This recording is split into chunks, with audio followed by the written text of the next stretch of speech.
Today we will start History Chapter 2 New Kings and Kingdoms. इस chapter में हम जैसा आपको मैंने पहले भी बताया था, जो हमारी 7th क्लास की जो हिस्ट्री है वो मिडाइवल पीरियड की है और इसमें मिडाइवल पीरियड के टाइम पे जो नए राजा और साम्राज्य बना उससे रिलेटेड ये टॉपिक है, उससे रिलेटेड चैप्टर है। बहुत सारी नई डायनेस्टीज एमर्ज हुई थी आफ्टर द 17th सेंचुरी, जो कि आपको इस मैप में शो होगा। ये जो मैप में रेड लाइन शो हो रही है ये नई नई डायनेस्टीज़ के बारे में है, ठीक है। और ये है मतलब जो नए डायनेस्टीज़ बनी थी वो। The emergence of new dynasties, क्या जरूरत थी नई साम्राज्य बनाने की, नए टाइम क्यों आया। 7th सेंचुरी के बाद में जो लैंडलॉर्ड्स थे वो वॉरियर चीफ थे। वॉरियर चीफ का मतलब होता है कि युद्ध के जो सेनापति होते हैं ना वो वॉरियर चीफ होते थे। वो हमारे रीजन के सब कॉन्टिनेंट में रहते थे और उनकी नॉलेज बहुत ज़्यादा थी और वो सामंत के सपोर्टर्स थे, यानी वो सबॉर्डिनेट कहलाते थे या सामंत कहलाते थे। उनको काफ़ी गिफ्ट्स भी मिलते थे और वो धीरे धीरे किंग्स या ओवरलोड यानी जो एज अ किंग ही होता है, जैसे चौधरी नहीं होते, लैंडलॉर्ड जो होते हैं उसी तरह वो कहलाने लगे। उनका जो कोर्ट होता था, मतलब उनकी भी सभा होती थी जिसमें वो न्याय देते थे और उनकी मिलिट्री सपोर्ट भी होता था, यानी उनके पीछे सेना भी हुआ करती थी। ये सामंत धीरे धीरे धीरे वेल्थी हो गए और इन्होंने अपनी खुद की सेना बना ली। जो बड़े सामंत हो जाते थे वो महासामंत कहलाते थे, यहाँ या फिर मंडलेश्वर कहलाते थे। जो बहुत बड़े लैंडलॉर्ड होते थे वो महासामंत कहलाते थे। कई बार उनको अपने इंडिपेंडेंस के लिए दूसरे राजाओं के साथ भी युद्ध लड़ना पड़ता था ताकि खुद को इंडिपेंडेंस मिल सके। और इन्हीं सामंतों में से एक था राष्ट्रकूटा, जो डेक्कन का सामंत था। वो क्या पहले ये माना जाता था मिड 18th सेंचुरी के अंदर ये जो सामंत था, जैसे मैंने आपको बताया सामंत है, उनको राजा के द्वारा उनको अधिकार दिया गया पर्टिकुलर एरिया में राज करने का।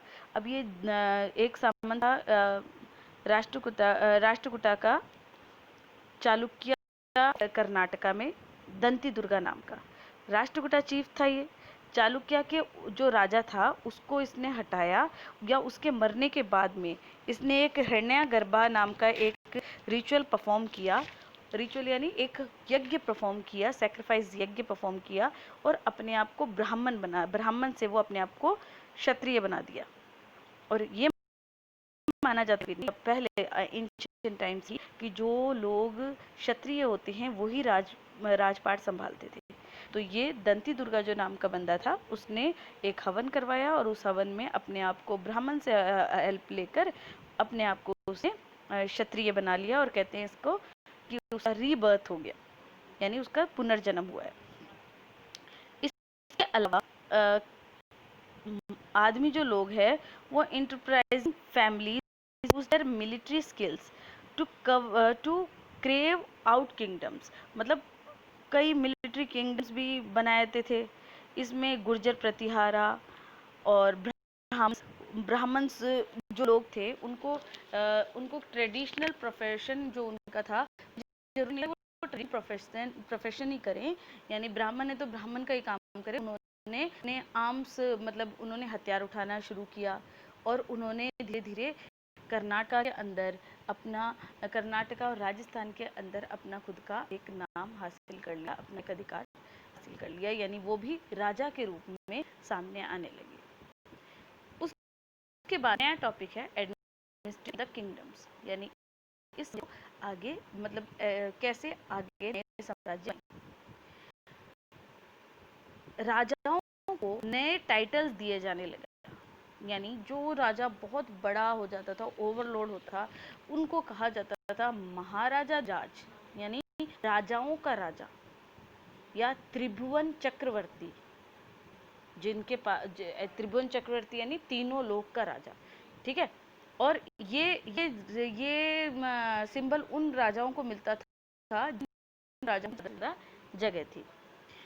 और ये जो सामंत है ना, सामंत ही एसोसिएट करते थे ब्राह्मण्स और पीजेंट्स को या ट्रेड्स को, और ये ही आगे चल के महाराजाधिराज की भूमिका भी निभाते थे। हर एक स्टेट के अंदर अलग अलग तरह का प्रोडक्शन होता था, प्रोड्यूसर्स होते थे, और वो प्रोड्यूसर्स कौन थे? पीजेंट्स, कैटल कीपर्स थे, आर्टिशंस थे, who were often persuaded or compelled to surrender part of what they produce। मतलब उनको जबरदस्ती अपने जो जितना भी उन्होंने प्रोड्यूस किया उसका एक हिस्सा अपने राजाओं को एज ए गिफ्ट या एज ए रेंट देना पड़ता था। कई बार तो उनका रेंट भी बहुत ज़्यादा हुआ करता था, जिसकी वजह से उनकी खुद की जो ज़मीन है, मतलब जो गरीब पीजेंट्स लोग हैं उनको अपनी ज़मीन पर रेंट देना पड़ता था अपने जो ट्रेडर्स हैं उनको। और रेवेन्यू कलेक्टर जो रेवेन्यू कलेक्ट करता था, वो रेवेन्यू कलेक्टर अलग होता था, व्यापारी अलग होते थे। तो ये पीजेंट्स की जो लाइफ है वो हमेशा से ही थोड़ी सी टिपिकली रही है। अब ये क्या थे? ये रिसोर्सेज, मतलब टैक्स जो वसूल करना है वो किंग्स का सबसे मेन हथियार होता था। पैसा वसूल करना, अपनी टेरिटरी को चलाने के लिए जो उनको पैसा चाहिए वो टैक्स के थ्रू ही उनको मिलता था, और उसी से वो अपना किंगडम स्टैब्लिश करते थे। As well as for the construction of temples and forts. अब वो किंग्स जो हैं वो अपना पैसा कहाँ खर्च करेंगे? टेम्पल बनाने में, फोर्ट्स बनाने में, या फाइटिंग में, यानी दूसरे देशों पर से हमला होता है तो उससे बचाव करने के लिए, इन सारी चीज़ों में उनका खर्चा होता था। और या कोई ऐसा हो जाए कि बाहर से कोई हमला हुआ है, वो आपकी प्रॉपर्टी को लूट के ले जा रहे हैं, या ट्रेड है, ट्रेड रूट से जो टैक्स वसूल कर रहा है, हमले से बचाने के लिए जनता से पैसा लिया जाता था टैक्स के रूप में। और ये सारे जितने भी तरह के टैक्स जो लगते थे वो जो किंग होता है उसके इनकम का सोर्स हुआ करता था। नेक्स्ट टॉपिक हमारी prashastis and land grants. Land grants क्या होता था? राजा लोग, जैसे सामंत थे, सामंत भी राजाओं के द्वारा बनाए गए थे। राजा उनको एक ज़मीन का टुकड़ा देता था कि आप इसमें ना टैक्स वसूल कर सकते हैं, या मतलब टैक्स वसूल करके अपनी जीविका चला सकते हैं। इसी तरह प्रशस्ति के अंदर ये बताया गया है कि प्रशस्ति contain details that may not be literally true.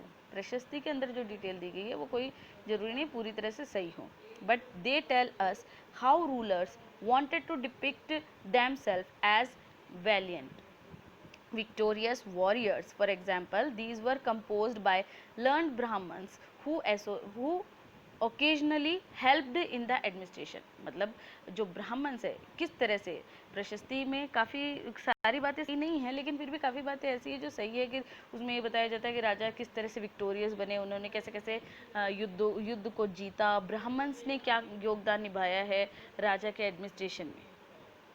Clear है? और जो किंग्स है वो ब्राह्मण्स को ज़मीन दिया करते थे, ग्रांट्स दिया करते थे ज़मीन, कि आप ना उसमें अपनी खेती करो, या फिर एक होता है ना ब्राह्मण को दक्षिणा देना, उस तरह से ब्राह्मण को वो दक्षिणा दिया करते थे। और ये दक्षिणा वो लिखते थे एक कॉपर की प्लेट्स पे। ये देखो, ये कॉपर की प्लेट है, इसमें ये सारा लिखा जाता था, प्रशस्ति इसमें लिखी हुई होती है। क्लियर है?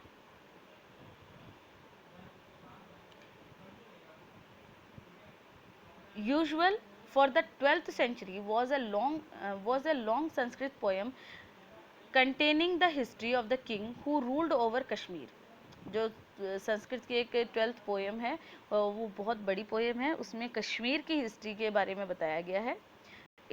इसे कंपोज किया था, इस पोएम को कंपोज किया था काल्हना ने, जो कि variety of sources including inscription, documents, eye witnesses, accounts and earlier histories to write his account. उसने अपने ये जो संस्कृत काल्हना ने जो संस्कृत की पोएम लिखी थी उसके अंदर सारे एविडेंस को देखते हुए, ध्यान में रखते हुए प्रशस्ति लिखी थी।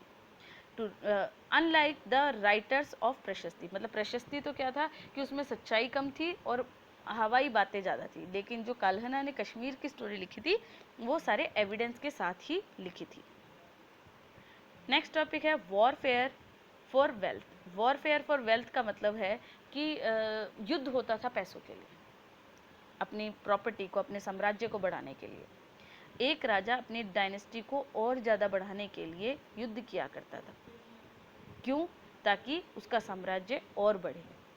और इसी तरह से prized area was the city of Kannauj in the Ganga valley. One particular was the city of the Kannauj of the Ganga Valley for centuries. Rulers belonging to Gurjar, Pratihara, Rashtrakuta and Pala dynasties fought for control over the Kannauj. Kannauj सबसे important state था।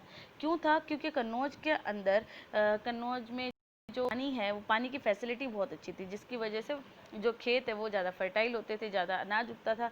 ज़्यादा अनाज उगेगा तो वहाँ के लोग ज़्यादा prosperous होंगे, ज़्यादा पैसा देंगे राजाओं को। तो कन्नौज इनका मेन अट्रैक्टिव पॉइंट था और हर कोई पार्टी ये चाहती थी कि उसमें उसका मतलब इन ये जो तीन डायनेस्टीज थी, कौन? गुर्जर, प्रतिहारा, राष्ट्रकूटा और पाला, ये तीनों चाहते थे कन्नौज पे कंट्रोल। और इन तीनों के बीच में जो लड़ाई हुई थी उसे बोलते थे ट्रिपार्टिटी स्ट्रगल। क्लियर है? क्या कहते थे? ट्रिपार्टिटी struggle. Rurals also tried to demonstrate their power and resources by building। अब राजा क्या करते थे? अपने पावर को कैसे दिखाएंगे? बड़ी बड़ी बिल्डिंग्स बनाते थे, टेम्पल्स बनाते थे, और है ना दूसरे के साम्राज्य पर अटैक करने के लिए उनका टारगेट भी टेम्पल हुआ करता था, क्योंकि राजा अपने पैसा दिखाने के लिए बड़े बड़े टेम्पल बनाते थे। और दूसरा राजा उसको कैसे झुकाएगा कि भाई उस टेम्पल पे हमला कर दिया तो देखो हमने तुम्हारे प्रेस्टीज पर, तुम्हारी इज्जत पर हमला किया है, ये दिखाकर वो उसको छोटा बताते थे। One of the best known of such ruler is sultan Mohammad of Ghazni. Afghanistan का एक राजा था, मोहम्मद गजनी सुल्तान था, जिसने इंडिया पे कई बार अटैक किया। उसने इंडिया के सेंट्रल एशिया, ईरान और नॉर्थन वेस्टर्न पार्ट ऑफ सब कॉन्टिनेंट पे हमला किया था। वो यहाँ से सारी जो वेल्थ है या हमारी जो टेम्पल वेल्थ है उसको लूट कर ले गया था। उसने कभी भी यहाँ पे अपना साम्राज्य स्थापित करने की कोशिश नहीं की। हाँ, ये था कि वो हमेशा यहाँ से पैसे हमला करता और यहाँ की जो महंगी चीज़ें हैं या यहाँ के जो मिस्त्री हैं, जो कारीगर हैं अच्छे वाले, उनको उठा के ले जाता था, पैसे ले जाता था। ये जो सुल्तान था, सुल्तान Mohammad, was also interested in finding out more about the people he conquered and interested a scholar named al-Biruni to write an account of the subcontinent. This Arabic work known as the किताब उल हिंद। किताब उल हिंद क्या होता है? जो अल बैरूनी ने लिखा था मोहम्मद गौरी से रिलेटेड। ठीक है। He consulted Sanskrit scholars to prepare this account. उसने संस्कृत वाले स्कॉलर को कहा कि आप इसके बारे में और लिखो। बहुत से और भी ऐसे राजा थे जिन्होंने वॉर किया, जैसे चाहमंस, जो जिनको बाद में चौहान कहा गया। आप चौहानों के बारे में तो दिल्ली और अजमेर के चौहान काफ़ी फेमस हुआ करते थे। उन्होंने कई बार कंट्रोल किया वेस्ट साइड में और ईस्ट साइड में, और चालुक्य और गुर्जर के साथ में, गुर्जर और the गोंडवाल्स of western Uttar Pradesh, इनके साथ चौहानों की कई बार मुठभेड़ भी हुई है, यानी युद्ध भी हुआ है। जो पृथ्वीराज चौहान है उसने अफगान के पृथ्वीराज थर्ड, उसने अफगान के जो रूलर था सुल्तान मोहम्मद गौरी, उसके साथ 1191 में युद्ध लड़ा था और lost to him the very next year 1192 में। मतलब मोहम्मद गौरी के साथ उसने लड़ाई लड़ी 91 में और 92 में वो उससे हार गया। ये देखो, ये आपको दे रखा है चोला डायनेस्टी का मैप बता रखा है, इसमें कौन कौन से स्टेट्स आ रहे हैं ये सारा यहाँ पे डिस्क्राइब्ड है। From Uraiyur to Thanjavur. अब उरायूर टू तंजावर ये हमारे साउथ इंडिया की ही बात है। यहाँ पे a minor chiefly family known as the Mutharaiyar held power in Kaveri delta. यहाँ पे इनका पावर था कावेरी डेल्टा के अंदर। ये सबॉर्डिनेट थे पालवास किंग के कांचीपुरम में।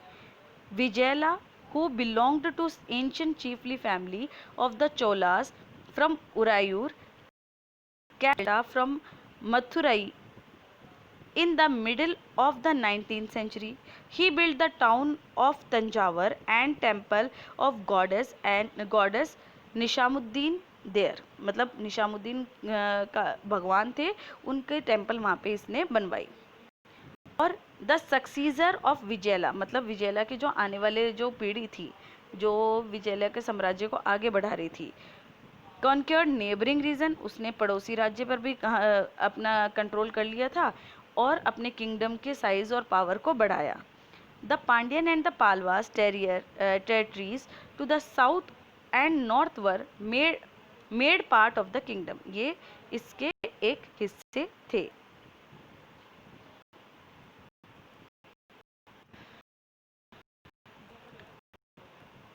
It was only from 5th or 6th century that this area was opened up to large scale cultivation.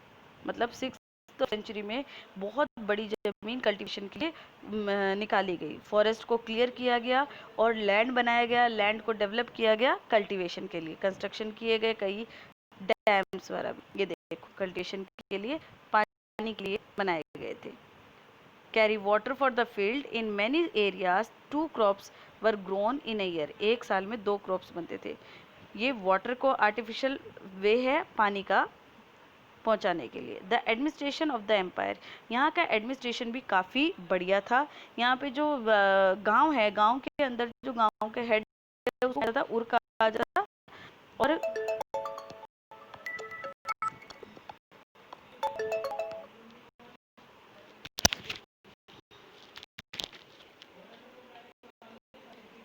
Hello madam समझे?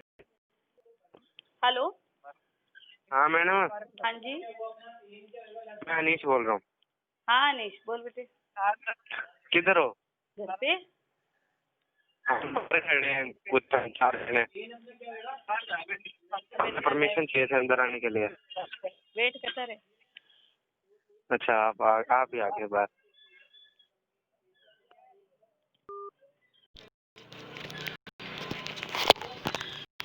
आज टाइम चेंज कर दिया.